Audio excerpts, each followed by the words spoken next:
Si Wami Chongson ay nagpakawala ng isang clutch 3-pointer upang selyohan ng kapanapanabik na tagumpay para sa Terra Firma laban sa Blackwater. Sa kabila ng kabiguan, itinaas ng kabayanihan ni Chongson ang jeep tungo sa tagumpay at pinuri ni Coach Jonadel Cardel si Chongson na siniguradong panalo at nag-snap ng 2-game slide. Sina Isaac Go at Stephen Holt ay kuminang din at nag-ambag sa pagbabalik ng jeep.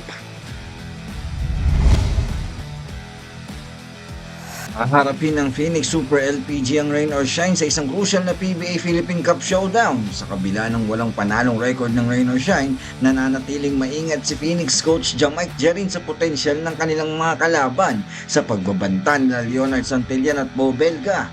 Samantala, ang Phoenix ay umaasa sa mga manlalaro tulad ni R.R. Garcia at R.J. Jazul na umasenso. I-comment mo ang iyong mga salupin at i-follow ang Sports Plus PH para always updated ka.